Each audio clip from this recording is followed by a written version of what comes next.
director of the U.S. Civil Rights Commission, said his agency will ask the Justice Department to amend a massive job discrimination suit now only pertaining to blacks to include women. The announcement came today during the Commission's viewing of a documentary film on employment patterns of blacks and women in Alabama. Alabama agencies now employ about 6,000 more people than 5 years ago. But the patterns of where they are and what they are doing have changed very little. One portion of the documentary film outlined the plight of women in Alabama's job market. Women, white and black, are in stereotypically female jobs.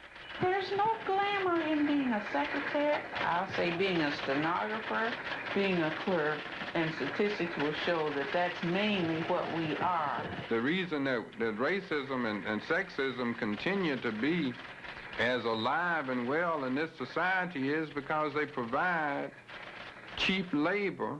Blacks who have... Commission spokesperson Miriam Grayboff says research here in Alabama showed that women are still given traditional and low-paying job positions. 8 categories which EEOC asks for reporting in. We found that these 8 categories are kind of vague. You would assume that the top category has the top salary and the bottom the bottom. We found out that office and clerical and paraprofessional are way down there on the bottom, along with service and maintenance. Also, there are overlapping pay scales, so that you might get officials and administrators in a pay range from $8,000 through $25,000 and above. And in office and clerical, you'd get some at $6,000 to $12,000. So you see, there is this lapping.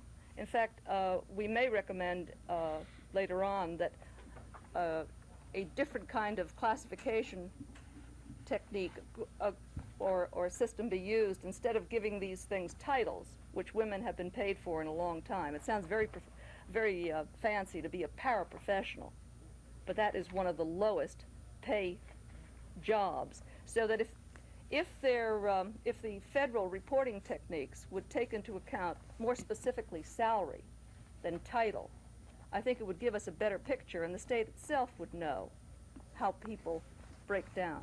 What we did was take all, the computer printout and then compress it into that chart that you saw on the film. No date was given for the amendment of the suit, but commission members were told today that only one black state employee is employed in a position that pays up to and over $20,000. This is Norman Lumpkin, WSFA TV News reporting.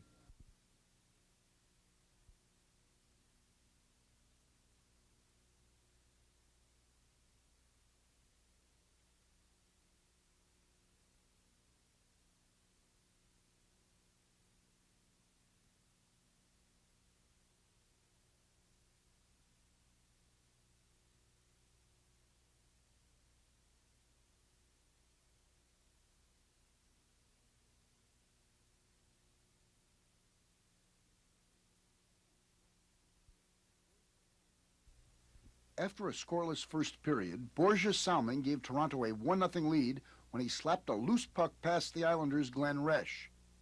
16 seconds later, Toronto scored again, Stan Weir lifting the puck over Resch's shoulder.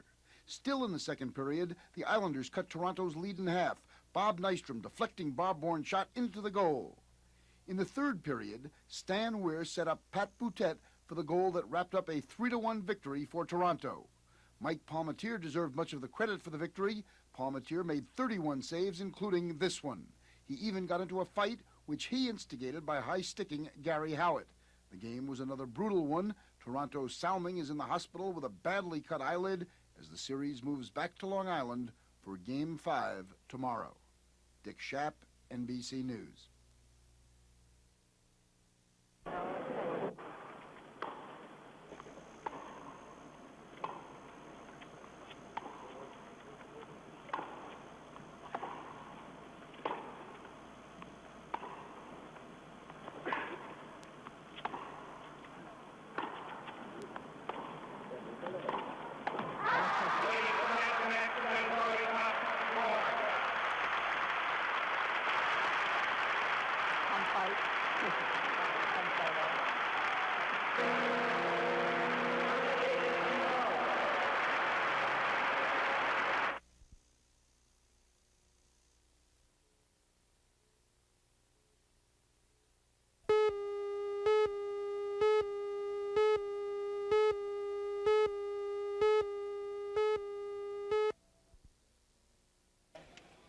24 hours, no days. The bill's passed and the hour of midnight has come.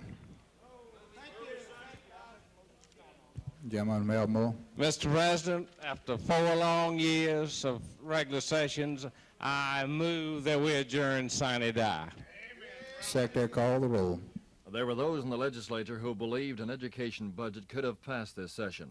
Many said it was held hostage, put off too long to act responsibly.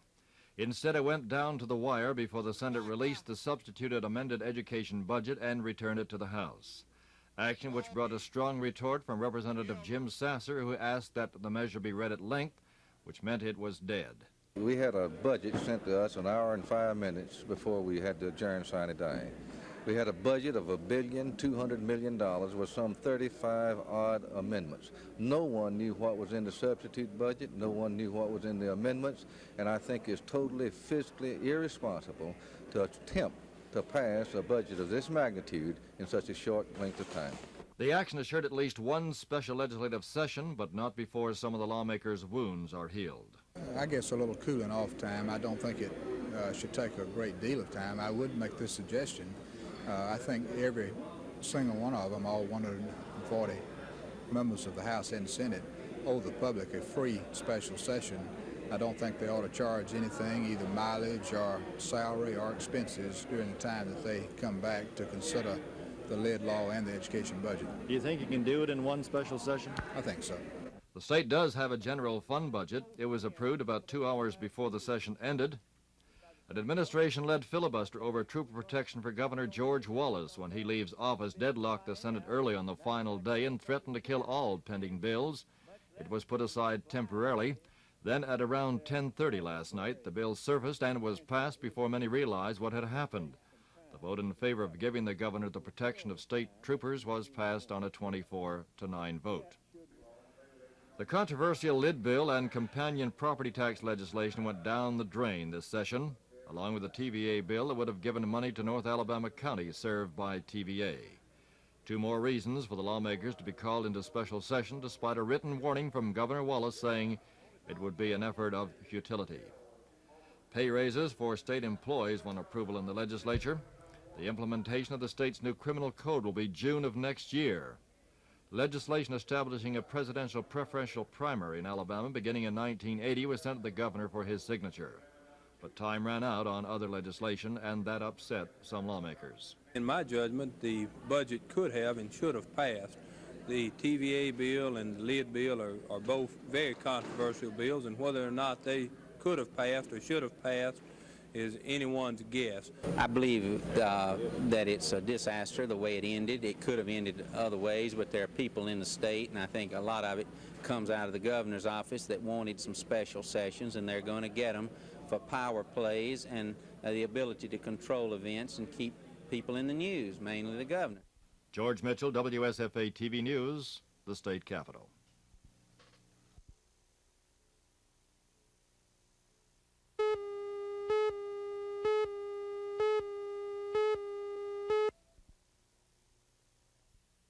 President Carter made the announcement from Washington that the 2 South Alabama counties are eligible for disaster relief. The action followed such a request from Governor Wallace last Friday. Basically, the relief will be in the form of temporary housing for those families left homeless by last week's devastating storms. Civil Defense Planning Officer Lawrence Bowden estimates about 25 families in Monroe County and 2 or 3 families in Montgomery County will be affected by the action. It's simply a place for them to live until they can find permanent housing. Now, this could be for, 2 or 3 week period. It could be for 5 or 6 weeks. But they're encouraged to start looking for a permanent place to live as quickly as possible. And this would be true whether we're in a mobile home or in the existing governmental housing. Bowden said as soon as a detailed plan is developed to distribute this relief, the affected families will be notified by the Civil Defense Department. And although the temporary housing is welcome relief for many of the storm victims, Bowden said it still wasn't as much as the governor had asked for. We're a little bit disappointed that considerably disappointed that the Individual and Family Grant Program, which is a 25% state-funded and 75% federally funded program, was not granted as part of our request. But the governor did request this, but it was not granted in the program. Bowden said his department will continue to seek approval of Small Business Administration loans for for those persons whose homes were damaged and not destroyed by last week's storms. This is Dave Rickey, WSFA TV News reporting.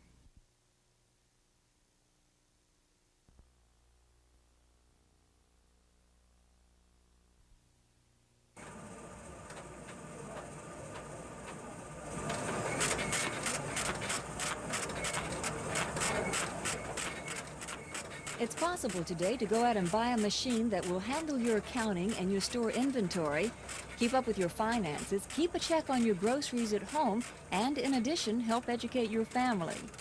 That machine's the home computer. You can buy one in a store or build it yourself. It can be used in small businesses or strictly at home. Example here we have here is the personal finance built into this one here.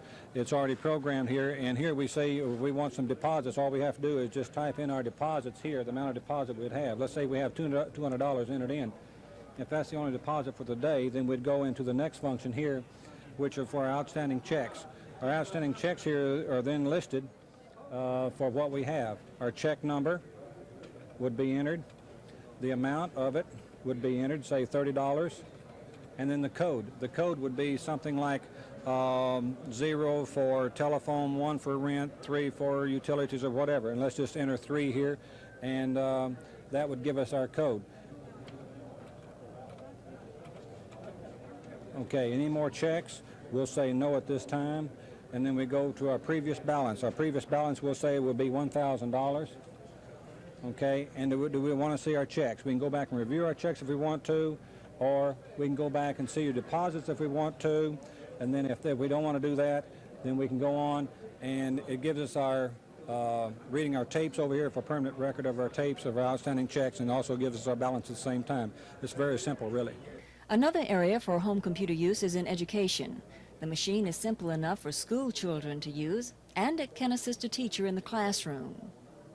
There are other computers with specific functions. The electronic digital computer, for example, will deal with repetitive information and perform precision mathematical calculations.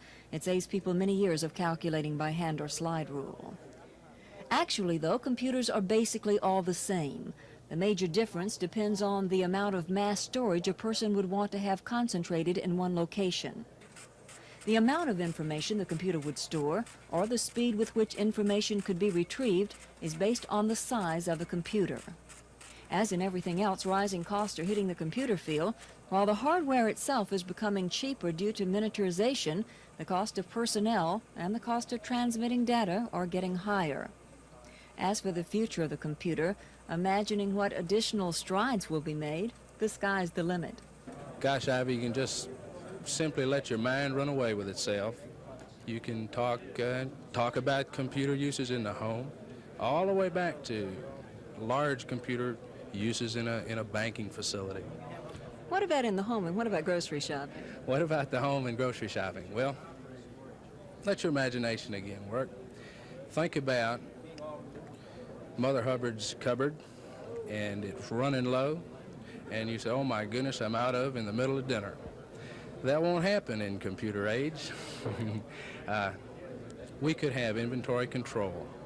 We could simply have a computer keeping up with what you had in Mother Hubbard's cupboard, and when you were running low, a little ticker tape would print out, and you could go to the grocery store. Let your imagination go further, Ivy. Let's let our computer in the home talk to the computer at the supermarket. Gosh, Ivy, he could just deliver that little item, that can of milk we ran low on, just deliver it to the house. You do have to tell the computer what you've got. It still is a computer, and it still is programmed. I'll use the word, it's programmed by us. You do tell the computer what you have and what you want to do with it. What about computers and taking care of your bills, paying your bills rather than paying them by check, paying them through computer? That's real good, Ivy. There's a lot of talk about that now. Use the banking facility idea, and let's let the power company, let's let the telephone company make an arrangement with the banking facility and you, and let's have the utility simply contact the bank and say, gosh, Mr. Customer, you owe us $23, and bingo, your bill is paid. So there's utilities being taken care of untouched by your hands. And you simply get a record of it then in the mail? You would get a return receipt, yes. What about computers being used in business? Computers used in business, Ivy, small business, large business. We talked briefly about the large business. A banking facility is, or could be a very large business. Small business could also use the department store, the supermarket, the local contractors. All of these people have need for payroll. All of them have need for inventory control. Many uses in the small business area.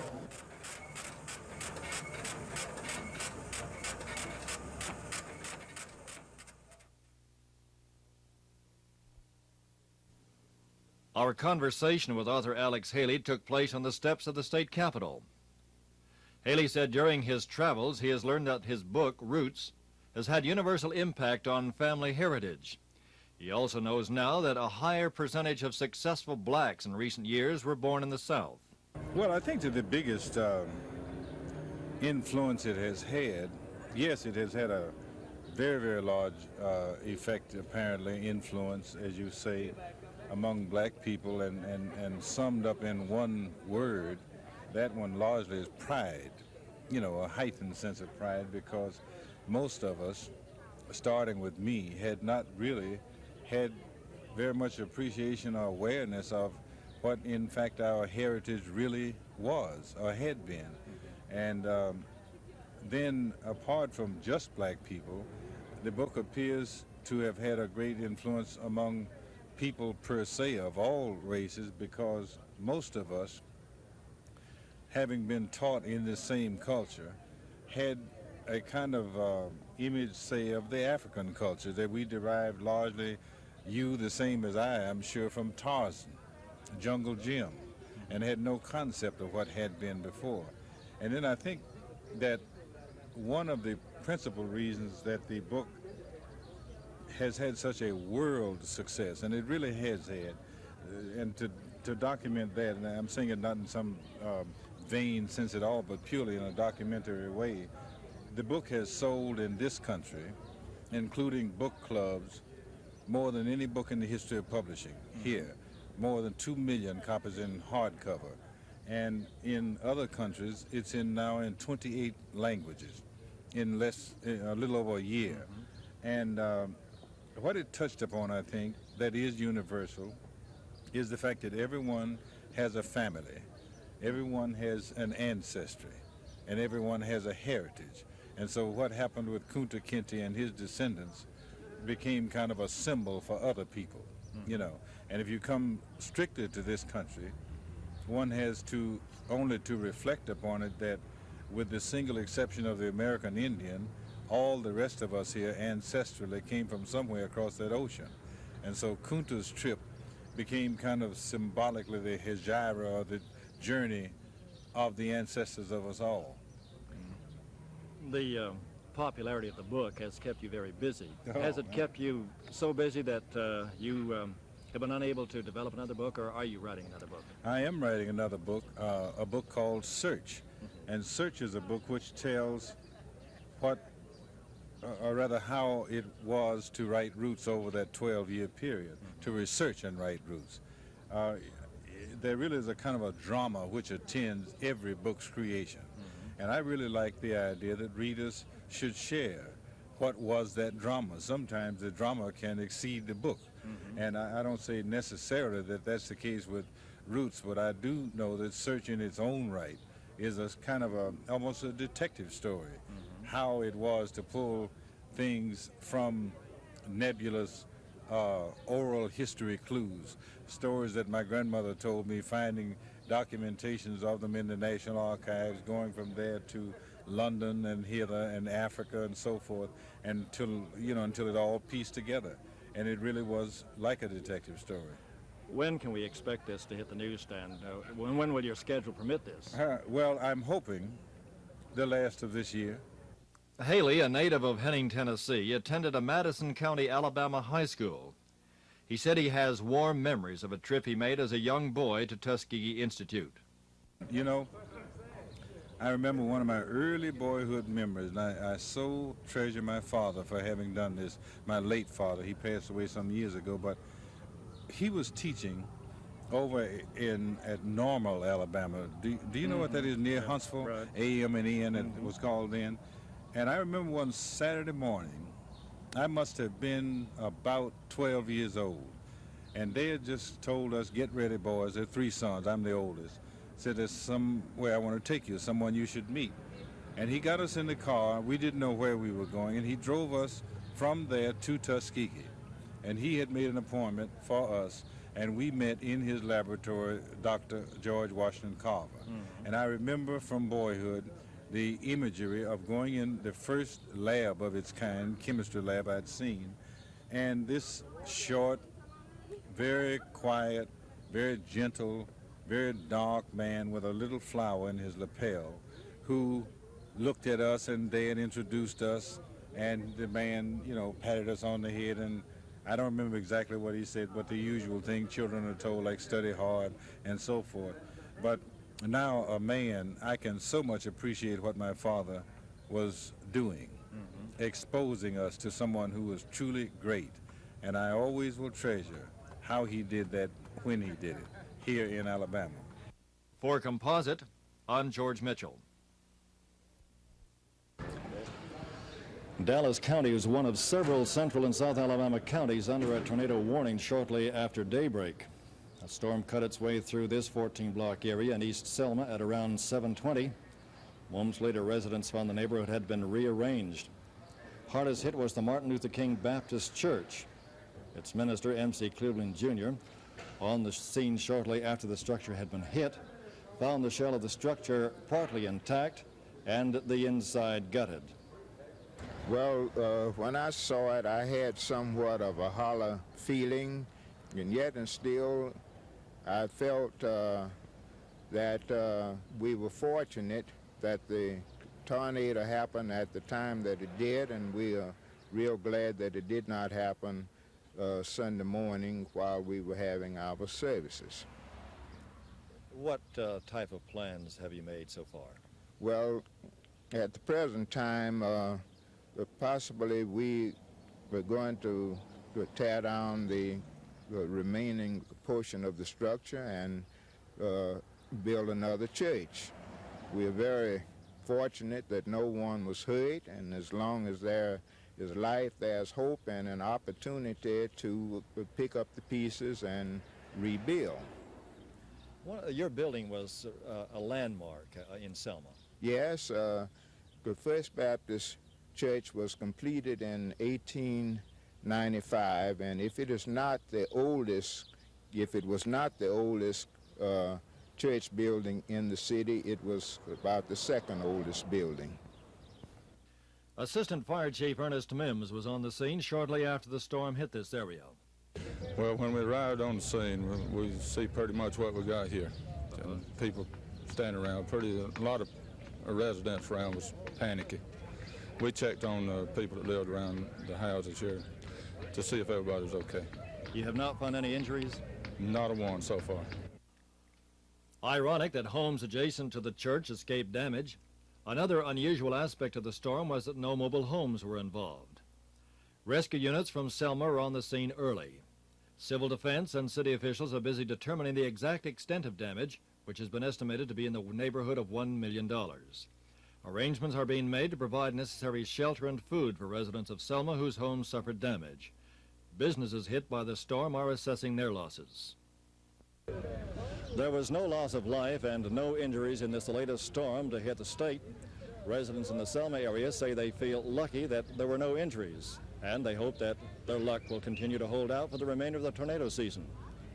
From Selma in Dallas County, George Mitchell, WSFA TV News. Last spring, Bob Howell and I traveled to the Gulf Coast in search of the Flying Dutchman, a 47-foot boat owned and operated by Montgomeryan John Dyke. Authorities there revealed that there was a serious problem of drug smuggling and boats being hijacked along the Alabama and West Florida coast. Dyke's boat with 4 passengers was never found. It was thought by authorities that the vessel either sank in heavy seas or were hijacked, the passengers killed, and the craft used in some drug-running operation. Since that time, there's been a number of drug raids on boats in and around the Alabama and Florida Gulf Coast. The federal government and local authorities reacted to the problem with increased patrols and a call for more manpower and modern boats. Regional law enforcement seminars were held to try and find a solution to missing boats and to determine whether or not there was a connection with that and drug smuggling. A congressional hearing was held in New Orleans, and congressmen heard from federal and local authorities and from members of families of people lost aboard missing boats. The problem continues, and the call for modern equipment and more manpower is still being heard from those responsible for enforcing drug laws. More on the coastal drug smuggling problem in a TV 12 series this week. This is Norman Lumpkin, WSFA TV News reporting.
Stewart, who is a candidate for the U.S. Senate, said he has written Governor George Wallace about the bill, which would add about 30 staff members to the Utilities Division of the Public Service Commission and increase the size of the commission from 3 to 5 members.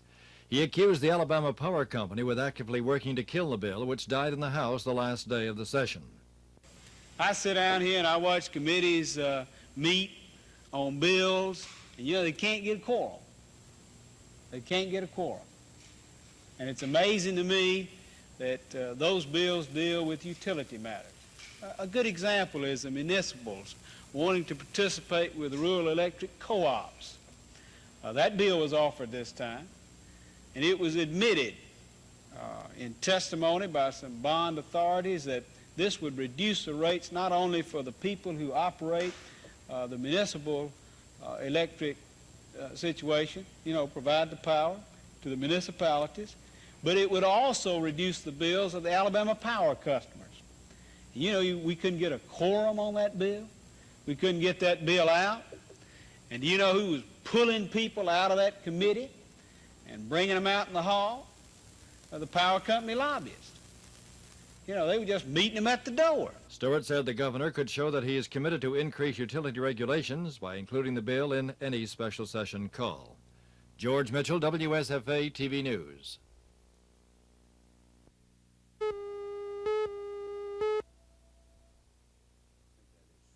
McDonald is retired from the military now and pastors a church. He knows the agonies of war. As a member of an American infantry unit during World War II, 37 men died by his hand. McDonald says he can talk about that now, and he can recall early in 1945 when he arrived in one of the 3 infamous German death camps. We rode tanks, and many times we moved on convoys. But my unit was a point unit. That is the unit that is in advance of all. And there's where I began to see and notice the great carnage that had been wrought by the German people. Not only the German army, but German civilians as well. And we began to notice that as we advanced on into Germany, that the small roads that we went down, they were literally covered with people. I would not say you could call them people, but walking skeletons. They were completely so carried away with malnutrition until they did not even look like human beings. And if they were so weak until they couldn't speak, they would was holding their hands out, begging for anything that you could give them. If it was only a crumb of bread that someone had dropped on the tank or in the truck or something like that. And as those people walked along this road, it appeared that they were trying to get to the rear, to the American rear. They were like an army of zombies marching. And oftentimes I have seen German planes come in and strafe those people, come in behind our point, behind our lines, and strafe those people. Even after they posed no threat whatsoever? There was no threat whatsoever. They were strictly, hardly able to walk. Many of them was falling dead by the wayside. And yet they would come in and blast them. I saw one of the prison camps. I don't recall whether it was Dachau, Buchenwald. It's the one that's now in West Germany.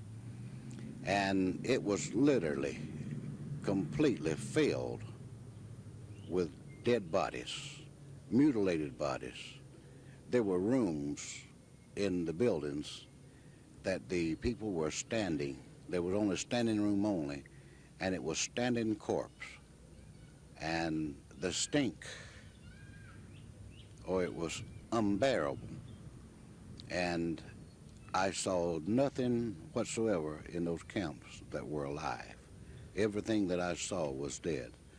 I saw many of the means that they used to kill those people. Gas canisters. I saw machine guns. I saw many of what we as GIs referred to as a burp gun. It was a submachine gun. And we called it a burp gun because it fired so fast until it would not be impossible, I would say, to take one clip of ammunition in a burp gun and kill, as crowded as those people were, as many as 100 people with one burst from the burp gun. And this I saw firsthand. And I felt so helpless. I felt a burning rage within me, and yet I felt so helpless. And then that helplessness and rage would turn to compassion, and you would realize that this was human beings at one time, even though they looked as like zombies, skeletons with skin over them. You had to come to realize that these were human beings, that they had feelings, they had a heart, they had a soul just like everyone else. And then that rage would turn to an anger, and you would say to yourself, I'll never take a German prisoner, that if I see one, I'll blast him. But then when you stood and faced that man, you know, even though he was shooting at you, or even though he would throw down his weapon and surrender, you would have to take him prisoner, because I suppose it's American heritage that we would not take a life unnecessary. Did you understand the enormity of how many hundreds of thousands, in fact, even the figures now that history says were perhaps beyond 6 million Jews alone that were murdered? Did you have any idea of the enormity of what had been done at that time? Oh, yes, Jack. You could really think of it. Our commanders and all had never told us about what was going on there.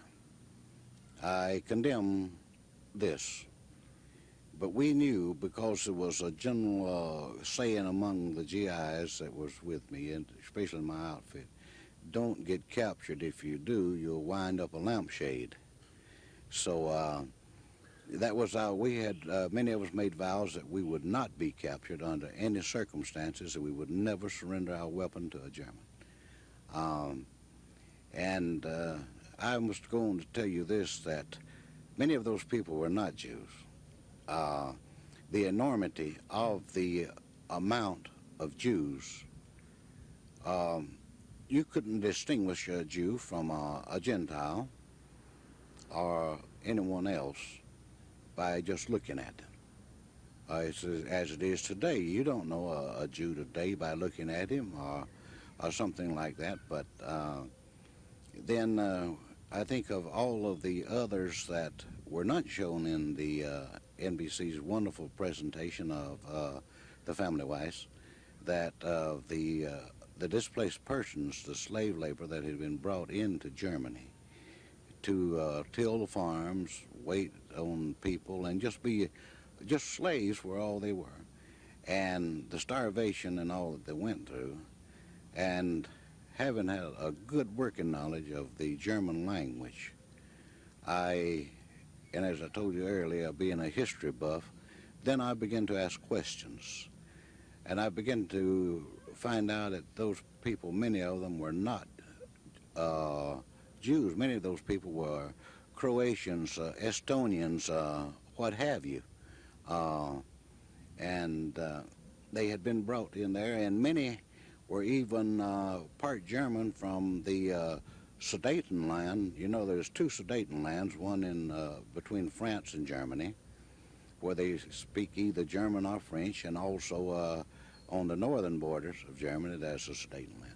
Well, those people were also brought in there because the Germans did not trust them, but they were really and truly of the German bloodline, you see. MacDonald went on to say there is a correlation between what happened then and what's happening now, especially in Uganda, under the dictatorship of Idi Amin. For him, MacDonald says, the recollections of the Nazi persecution make him especially sensitive to the abuse of any person, anywhere, anytime. For Composite, I'm Jack Margraves.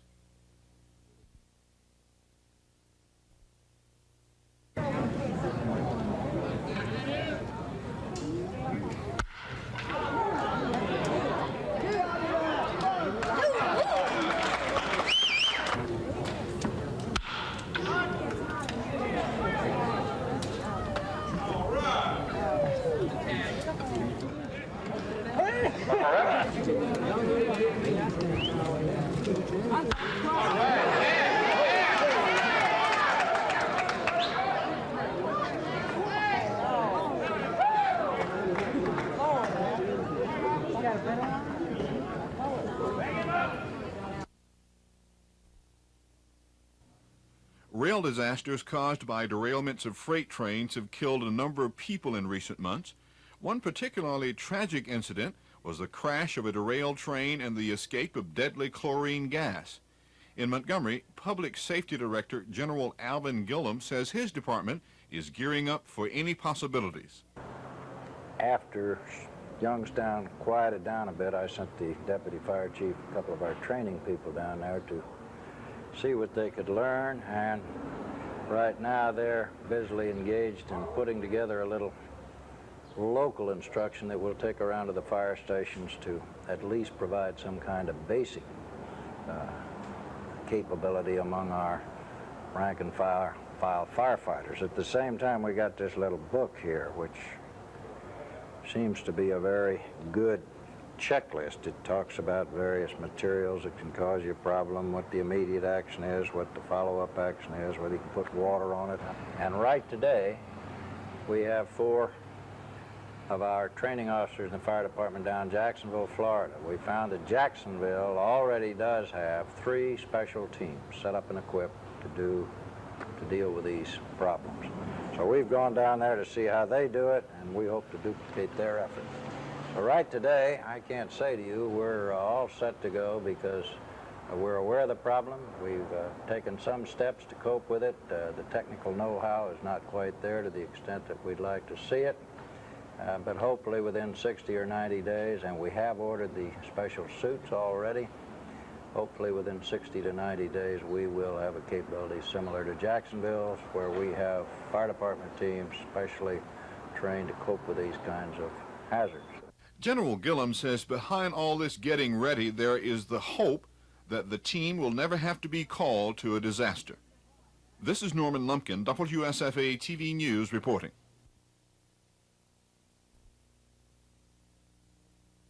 We're very concerned about, actually. It's really going to turn out to be a dark page in the history of this state. to think that the state legislature could be involved in religious persecution is really a great problem, not only for the state but for the nation. How is looking into an unknown in Alabama, at least at this point, is what you were, the church was, Unification Church was termed. How is that persecution? I don't follow you there. Well, certainly, any time that you want to discredit or persecute a religious organization, you have to find some kind of justification. In this case, they're saying that they want to try to understand the inner workings of our church or our business dealings or whatever else. But actually, at the face of it, we can see that the Constitution of this country is protecting religious groups from exactly this kind of governmental interference. This is why people shed their blood, to make a nation where people were free to worship God according to their own conscience. And this is what is being attacked through this kind of legislation. Is there anything that the church does not want the legislature to know? Absolutely not. Actually, everything we do is open. We invite people to come to our centers, to come to our weekend programs, to live with us if they'd like to.